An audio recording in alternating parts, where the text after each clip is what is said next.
Halo teman-teman, Om Swastiastu. Jadi kali ini saya lagi bersama dengan salah satu undagi ogoh-ogoh dari Bali yang berdomisili di seputaran Denpasar Barat. Langsung aja kita kenalan. Halo bro. Halo, Swastiastu. Ya, namanya siapa? Nama Tiang Debagus Sabda Semaraloka. Umur Tiang 24 tahun. Lahir di Denpasar. Nama panggilannya? Nama panggilan Sabda. Sabda ya. Nih. Mulai membuat ogoh-ogoh ini di umur berapa? Dari 2009, dari SD. Itu inspirasinya dari mana awalnya membuat ogoh-ogoh? Inspirasinya Tiang modelnya pingin aja dari jiwa Tiang, otodidak Tiang, ngeliat dulu kayak bagus loh. Kebetulan juga mendukung banyak teman-teman di gang juga. Dia coba bikin yang berawal dari ngulat ke pindahan ke belum kenal gabus, yang coba-coba ngulat sama teman-teman. Akhirnya di 2009 tidak ada ogoh-ogoh, akhirnya dibakar jadinya. Oh, itu nggak ada di sini? Nggak ada karena pemilu kan, pemilu 2009, tapi Tiang tetap sama teman-teman ya coba berkarya. Kasihan ya waktu itu. Terus di 2010 buat lagi? 2010 tetap buat di gang, akhirnya diangkat sampai tegal. Ukuran yang big ya? Ukurannya lumayan lah, 2 meteran, 2 meter ke atas. 2 meter ke atas untuk gang gitu. Terus kalau untuk memulai buat ogoh-ogoh mini itu di tahun berapa awalnya? Tahu di ogoh-ogoh mini di Braban itu ada lomba Braban pertama itu 2000 berapa ya? 2013 atau 14 nih kalau dia mulai bikin ogoh-ogoh, ngadain lomba. Dia coba iseng nih ikut di tahun pertama mungkin gagal dia karena pemula. Kira di tahun kedua yang berhasil memperoleh juara favorit dengan tema kalau nggak salah Bisma Pralaya, kereta yang bikin. Habis itu di tahun ketiga dia ikut lagi bikin Sangkalet 3 2015 nih kalau nggak salah ada namanya. Oh ya 2015-16 yang membawa tema gini, Sangkalet 3 dapat harapan 1. Di daerah mana lombanya? Di Banjar Braban. Oh, Braban. Iya. Sangkalet 3 temanya. Ya, itu dapat harapan 1. Luar biasa, berarti setiap tahun dapat juara. Iya, langsung karena Ya. Terus kalau untuk di tahun 2016-nya ikut kompetisi lagi? 2016 enggak, kayaknya ikut yang cuman dibuat di Banjar. Udah dimulai di Banjar yang pertamanya Tiang sama Seke nih masih waktu ikut di Braban. Dia juga bikin ogoh-ogoh, order di setiap gang nih di gang satu Banjar ada gang sebelah minta bikin ogoh-ogoh yang bikinin. Kalau nggak salah nih 10 ogoh-ogoh yang bikin sambil bikin ogoh-ogoh mini. Ada yang dikirim ke Beleng juga, dan Semeton Beleng dia bikin di Tiang kirim ke sana. Terus itu mini semua. Yang ogoh-ogoh di Beleng itu kan mini. Kalau yang di gang-gang itu untuk diarak. Tahun Saka, untuk merayakan tahun Saka. Terus di 2017-nya tetap berlanjut seperti itu. Tetap 2017 sampai 2018 baru Tiang ke Banjar. Pertama kali terjun ke Banjar dapat juara 3 di desa Denpasar Barat. Ya, desa Tegal Harum. Tegal Harum ya. 2019 yang pindah di Banjar Blok 5 nih ke Tegal Kerte, di daerah desa Tegal Kerte, dapat juga juara 3. Oh, buatin di sana? Iya, buat di sana. Dan terakhir 2020 di Banjar Blok 10 Cemaragung. Ya, bertema Sapu Leger. Yang bikin yang agak berbeda, isi bertemu dengan Dewa Siwa. Kan biasanya ke tema Sapu Leger cuma pewayangan, sama Rari Kumara sama Raksasa dan Dalang. Yang isi pertemuan waktu Dewa Siwa memberi itisan, dan di desa dapat juga juara 3. Itu ogoh-ogohnya bergerak semua kelimanya pakai sistem teknologi. 5 ogoh-ogoh bergerak. Terus untuk di tahun 2021 ini hasil karyanya udah berapa nih? Yang mini, untuk yang mini ogoh-ogoh mini? Untuk mini baru dua jalan. 2 ya? Ya, 2 jalan. Iya, 1 udah jadi untuk pribadi, 1 orderan lagi jalan. Iya. Jadi ini sudah sedang mengikuti lomba virtual di Octopus sama Sarang Swecan Widi. Bisa dijelaskan sedikit ini tentang apa temanya, Gus? Temanya niki dia ambil Krishna Kalya. Dia terinspirasi bikin ogoh-ogoh niki dari Banjar Penyasan. Kemarin mendapatkan juara 1 di Kodia. yang bertemakan Krishna Kalya, yang bertempatan di Nusa Kambangan, Jalan Nusa Kambangan dekat oleh Krishna Nike. Dia suka dengan ogoh-ogohnya karena dia agak sedikit berbeda, menarik menurut saya, karena Krishna melawan Kalya. Kalya Nike sebenarnya kan raksasa ular yang berkepala 5, tapi dia mewujudkan isi rasa angkuh yang kejam dari raksasa ini, dari ular Niki terwujudlah raksasanya, itu yang bernama raksasa Kalya. Pun makanya dia agak berbeda sedikit, bukan dari versi ular aja, tapi dia isi raksasanya. Jadi sedikit diceritakan bisa kenapa bisa ada terjadi seperti ini ceritanya. Oh, ceritanya kalau dari awal mulanya Kalya Niki kan berseteru dia sama Garuda. Dari Garuda ini juga wahana dari Dewa Wisnu. Nah, dia dikejar-kejar sampai ke dasar danau Madu Nike. Dia sampai mengeluarkan uap racun atau bisa racun yang memenuhi danau sampai ikan mati, sampai tanaman-tanaman di sana mati. Biar supaya Garuda itu tidak dapat mengejar si Kalya Niki. Setelah itu datanglah Krishna dengan teman-temannya sedang mengembala sapi.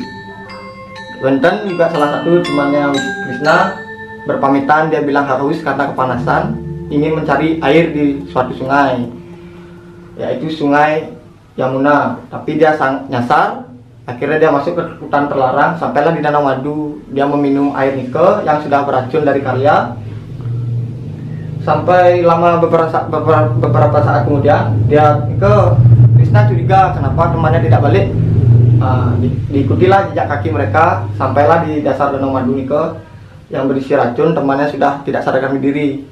Akhirnya dia berinisiatif untuk membawa teman-temannya ke daratan. Sampai bertemulah Kalya, keluarlah Kalya Niki raksasa ekor kepala 5. Akhirnya terjadilah pertempuran antara Krishna dan Kalya, sampai Kalya pun kelelahan, kehabisan uap atau racun dan mengeluarkan darah dari mulutnya. Dan istrinya pun meminta permohonan maaf kepada Krishna agar tidak membunuh suaminya. Krishna pun mengampuni si Kalya Niki, asalkan dia harus pergi, dia harus kembali ke tempat dia berasal dengan istrinya. Akhirnya istrinya pun takut, apakah Garuda tidak akan mengejar kita lagi atau suami saya. Krishna berkata, kamu tidak perlu khawatir, karena si Garuda akan melihat telapak kaki saya di atas kepala suami Anda. Akhirnya Garuda pun datang dan memberi kehormatan kepada Krishna dan tidak mengejar si Kalya lagi kan. Seperti itu kurang lebih. Iya, kurang lebih seperti itu yang saya tahu. Luar biasa penjelasannya dan ceritanya, sangat menarik. Oke, kalau untuk harapan di tahun 2021 ini secara pribadi apa? Kalau harapan sih, walaupun tidak ada pengarakan, seharusnya ya diadakan aja lah kreativitasnya untuk lomba seadanya mungkin. Walaupun tidak dikasih jalan mengarak untuk merayakan, kita yang penting berani membuat dan berani merayakan aja sudah bagus sebenarnya. Atau apalagi ada diadakan lomba kreativitas muda-mudi di STT nih. Yang penting tidak jalan tidak masalah, yang penting ogoh-ogoh tetap diadakan atau dilombakan, itu aja. Ya mudah-mudahan juga pandemi cepat berlalu nih, situasi dan menjadi normal lagi lah, itu aja. Oke guys, kalau untuk gue sendiri apakah menerima orderan gini untuk ogoh-ogoh ini? Ya kalau yang pribadi yang ambil orderan juga, orderan ogoh-ogoh. Kalau ada yang pesen itu bisa melalui DM Instagram ya? Ya bisa melalui DM Instagram, yang kirim WA. Nama Instagramnya apa guys? Nama Instagram saya Sabda Semara. Sabda Semara ya. Sabda_Semara. Selain membuat ogoh-ogoh Gus, ada kreativitas apa lagi Gus? Ada juga, saya juga bikin konten kreator juga, iseng-iseng. Oh punya konten YouTube? Ya punya. Apa nama YouTube-nya Gus? Sama nama YouTube-nya juga Sabda Semara. Ini ada konten pembuatan airbrush layangan sama dokumentasi ogoh-ogoh yang tahun kemarin. Nanti yang masukin juga dokumentasi ogoh-ogoh niki dari proses pengecatan sampai akhir. Jadi buat teman-teman yang penasaran silahkan di subscribe channel YouTube-nya Sabda Semara. Ditonton videonya sampai habis. sangat menarik sekali dan share videonya jika bermanfaat ke semua orang. Nah, saya baru tahu nih Gus bisa buat layangan ternyata ya? Ya, buat layangan juga. Layangan jenis apa aja tuh Gus? Kalau layangan cuma beberapa ya, yang bisa kayak kreasi, kuir, sama pecukan bisa. Pecukan bisa. Kalau layangan cotek semua bisa, cuman yang nggak terlalu mendalami. Yang mendalami cuma kreasi, kuir, nikah mantan sama pecukan. Dia suka yang unik-unik soalnya. Terus kalau untuk memulai buat layangan di tahun berapa itu? Tiang dan layangan dari kecil juga, cuman baru ikut lomba tiang dari 2018 masih guangan masih di hias-hias ke terus teranjang masih pakai busung-busung. Itu layangan apa pertama di kompetisi? Layangan BB nih ke bebean. Kompetisi? Ya, bebean kompetisi bawa 4 nih ke bebean. Buatan sendiri semua? Nih ke tiang masih ikut ke sama Banjar nih ke. Oh, sama Banjar. Sama Banjar. Akhirnya tiang mulai lepas pribadi bikin ke sendiri dari tahun 2014 nih ke 2014. Sama timnya? Sama timnya pertama Lila Cita pindah ke Satu Langit sekarang. Sekarang Satu Langit ya? Sekarang Satu Langit kayak tim. Di tahun berapa mulai mendapatkan prestasi layangannya? Kalau prestasi dari 2016 nih ke pecuan di Rockiller juara 1 pasti dan kain remaja, remaja. Kain remaja. Habis itu nih ke mulai ke 2017-nya, 2017 16-nya dapat kreasi, yang bikin kreasi di mana main? Di Biaung sama di JKC Jimbaran. Dapat juara. 2018 baru tiang mulai dari awal ikut lomba dari pitik tiang dapat juara 1 juga di pitik kreasi. Yang pertama tiang dapat juara di Banjar Pitik. Nah, lombanya sawah nih ke di Banjar Pedungan di daerah Pedungan, Banjar Pitik tiang dapatkan juara 1 kreasi. Nah, selanjutnya untuk di Pelangi Bali tiang nggak ikut di Biaung tiang dapat, sarang di Pelangi Jimbaran, Pelangi Tabanan tiang dapat, kuir juga dapat di Pelangi Tabanan juara 2. Tahun 2018 itu semua? Ya, tahun 2018. Semua ya. Ya. Dan di 2019 juga tiang cuma sekali aja tiang ikut lomba di negara awal musim yang bawa kreasi 1 2 3 tiang boleh juara saya dapetin. Dan akhirnya tiang vakum untuk ikut lomba dan membuat lomba di Padanggala 2019. Satu Langitnya? Satu Langit. Luar biasa. Itu anggotanya berapa itu Satu Langit itu?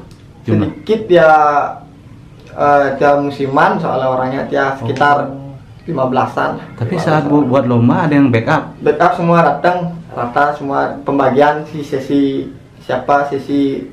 gini buat proposal, sesi masang baliho ada untuk satu tim semua satu itu tim yang ngerjain? Ya, ada yang buat desain, terus ada yang bikin piala ada. Nah, terus di tahun 2020 untuk layangan terbarunya apa aja tuh? Layangan terbaru yang nggak punya layangan terbaru karena sibuk airbrush nih ke airbrush yang open order telepuk dia sampai dia sendiri nggak punya layangan kewalahan yang ngajak tim juga nih ke berdua sarang teman saya. Berarti dari buat layangan sampai airbrush ya? Sampai airbrush nih. Itu berapa biasanya tarifnya untuk ukuran berapa biasanya? Yang tergantung ukuran. Kalau ngecat yang ambil 100.000 dari ukuran 1,5 sampai ukuran 2,5 dia 250. Murah. Kalau dari buat rangka? Kalau buat rangka sampai ngecat ukuran 1,5 meternya udah langsung ngecat 250, 2 meter 300 yang 300. Selisih 50.000. Jadi buat teman-teman yang penasaran sama hasil karya layang celepuknya bisa dilihat di Instagramnya Sabda Semara gitu ya. Jadi di 2021 ada order masuk untuk layangan? Belum buka sih tiang juga karena kemarin sudah terakhir ke penutupan di 2020. Berarti untuk gue sendiri buat layangan kreasi, kuir, pecuk, sama celepuk ya? Celepuk, kemarin juga sempat di 2019 sibuk juga order kreasi kemarin. Kalau bebean biasa buat? Bebean biasa buat, cuman nggak terlalu tertarik ya, karena kurang. Seneng lihat di lapangan BB orang ke. Cuman kalau buat tuh belum ada kesana. Cuman pernah buat kan. Oke. Ki juara pertama tiang di juara Rockiller Kid Festival ke-5 2016 di kategori pecukan remaja juara 1. Iya, di Padanggalak di hari Sabtu nih, Sabtu lomba hari Sabtu nih.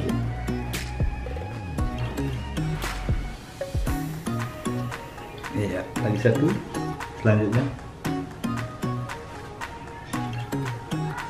Terus Niki piala kedua saya di tahun 2017 juara 3 kreasi dewasa di JKC Festival ke-5 di Unggasan, Badung.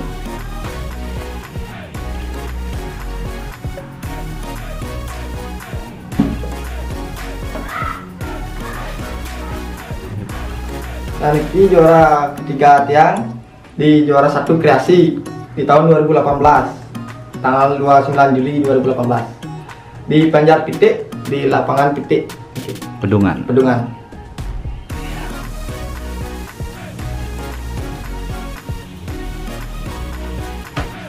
Nah ini ya yang mana di piala ke-4 dan 5 tiang di Panji Gianyar juara 2 kreasi dewasa dan juara harapan 3 kreasi dewasa di tahun 2018 di Gianyar Festival ke-12.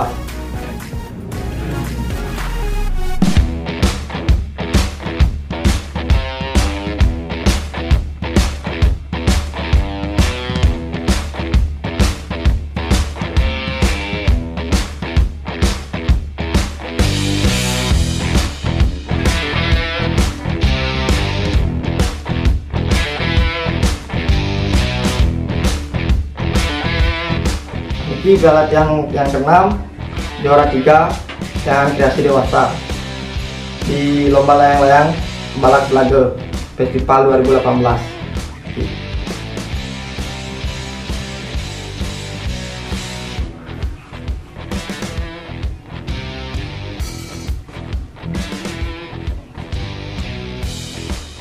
Ini piala tiang yang ke-7 juara 1 Jangan Buntut di Bali Festival GWK Park pembukaan Asian Games 2018.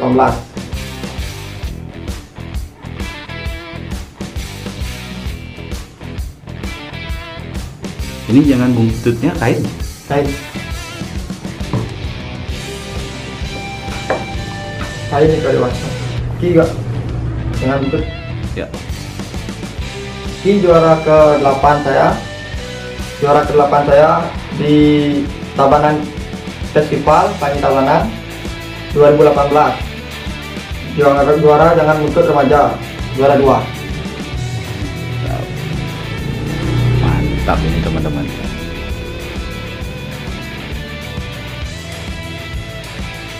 Nih. Nah ini big ini pialanya nih. Ini di Sanur Cat Festival 2018 juara 1 Janggar Merak yang Kreasi ya. Tan Janggar Merak. Oh Jangan Merak. Bentar lo. Iya. Silahkan ditaruh. Gimana modelnya Jangan Merak? Jangan Merak itu modelnya tapi variasi dia modelnya. Ekornya yang putus-putus itu. Oh iya. Cuman yang pakai daun miki, daun bambu yang habisin. Itu bahannya semua daun. Tempel-tempel makanya dapat juara. Ada yang dari daun ental juga. Oh, jadi dari bahan alam semua ya? Iya, ada dari bahan alam, ada yang kain. Ekornya juga kain, cuman dibentuk bendera kayak bendera nikah. Tempel-tempel. Luar biasa kreativitasnya. Oke, next. Iki wah, ini piala lagi satu nih juara 1 layangan kreasi Zeng Big Family Aquarium in the Sky 2018 juga. Iki di daerah Unggasan. Itu kreasinya apa waktu itu? Kreasinya yang ini juaranya Tirta Amarta. Jadi Garuda peran Garuda bawa Tirta yang mau direbut sama naga yang ada di empas penyu nih ke. Luar biasa ini kreasinya.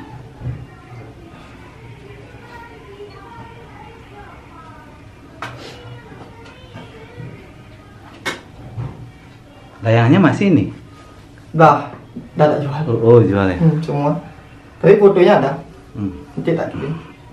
Iki juga juara 1 kategori kreasi. Bagus sekali pialanya ini. Kategori kreasi ini di Arek Cinggiling, Unggasan 2018, festival ketiga dia. Itu layangannya apa deh? Kreasi kategorinya Jenis kreasinya temanya Banaspati Raja. Banaspati Raja. barong ya? Iya. Luar biasa teman-teman.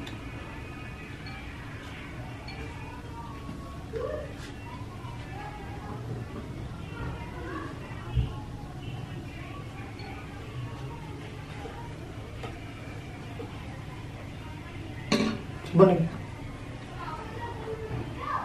Bagus sekali pialanya. Ya. Nih. Nah, ini piala kaca nih, Ya. spesial. Ini juara satu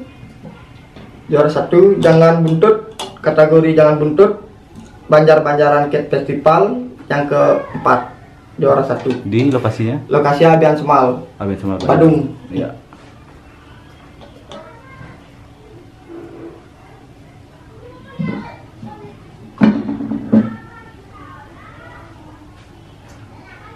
Nah, Niki ada harapan satu kreasi baru di STDS Kit Festival tahun 2018, Pelangi Jimbaran. Pelangi Jimbaran. Iya. Luar biasa ini. Ini kreasinya apa ini, Gus? Niki yang kreasinya gini cerita amortenya. Oh, Iya. lagi lanjut. Kalau Niki juara harapan 2, jangan buntut kain di Kuta Beat Festival 2018. Oh, kudanya nih. Iya, Kuta Beats. Ya. Luar biasa banyak prestasinya. Ada kemungkinan yang hilang pialanya atau? Oh, ada beberapa yang kasih temennya karena dia pingin juga panjang di rumahnya. Ya, yang kasih Tim. Niki ya karena dia juga saling membantu. Jadinya kita saling gini juga kasih juga temennya Niki biar tidak kapok juga dia ikut lomba dan dia biar bisa merasakan, wih pernah punya piala walaupun dalam satu seko gitu. Jadi itu anggota tim Satu Langit ya? Iya, satu tim dia yang kasih ada 4 orang gitu. 4 orang dia kasih dua dia kasih. Jadi kalau koordinator timnya siapa itu? Koordinator yang sendiri. Oh, gue sendiri ya. Iya, untuk menjalankan di seke tuh. Kalau undaginya ada lagi? Undagi ada temennya juga orang Jawa dia. Beberapa Tapi bisa dia bikin yang kan. Oke. Kira-kira tahun ini ada bertambah nggak anggota timnya? Kalau untuk tahun ini enggak sih, kalian cuman sekedar itu aja yang kumpulin pakai reunian, kita kumpul-kumpul. Kalau ada lomba yang mungkin kumpulin, kalau enggak yang ya palingan pakai bantu jual layangan lagi atau gimana nanti ada orderan kan. Jadi kalau misalnya ada yang ingin bergabung di tim Satu Langit, apakah selektif, Gus? Welcome. Tapi tetap selektif ya? Ya, tetap. Ya, welcome di sini. Oke, terima kasih atas waktunya. Semoga sukses selalu.